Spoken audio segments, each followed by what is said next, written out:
मैं मायके जा रही हूँ और वापस कभी नहीं आऊँगी, मुझे लेने मत आना। शादी के कुछ महीने बाद ही नीलम ने प्रमोद को अपना फैसला सुना दिया। प्रमोद ने उसे रोकने की कोशिश भी नहीं की और नीलम मायके आ गई।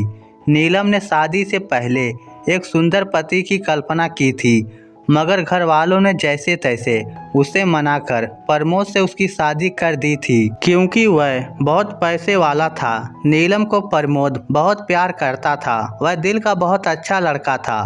प्रमोद थोड़ा मोटा था, थोड़ा सांवला भी था। सगाई और शादी के वक्त उसने कुछ वजन कम किया था, जो कुछ महीने में ही वापस बढ़ गया।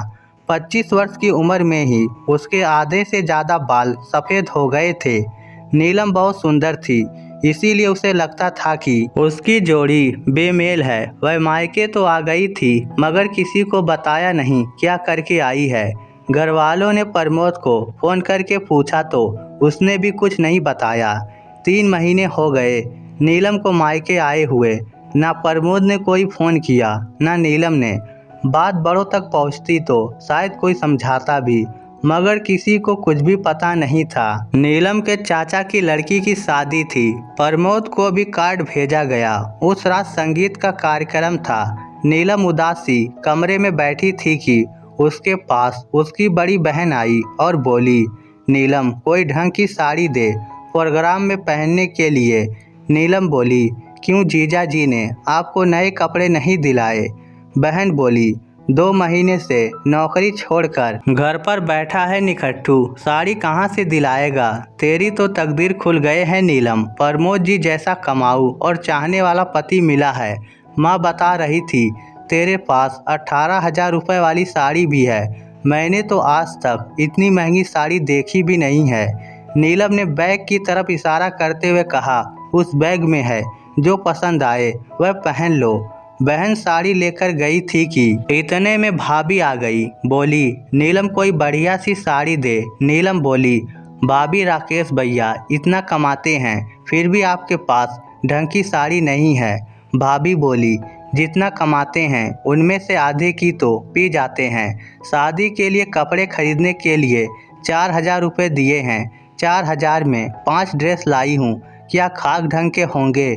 नीलम तुम्हारे पास तो बहुत महंगी महंगी साड़ियाँ हैं, आज नाचने के लिए एक दे दो बस। नीलम ने बैग की तरफ इशारा करके कहा, निकाल लो, जो पसंद आए वो।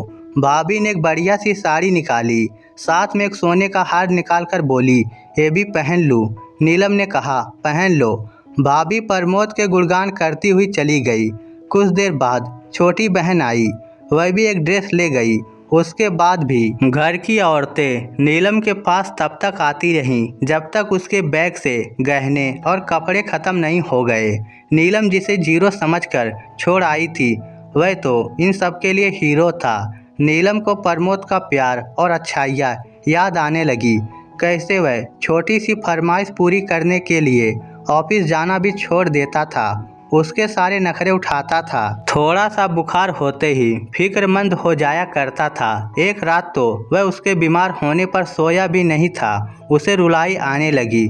फिर रोते रोते उसे फ़ोन मिलाया।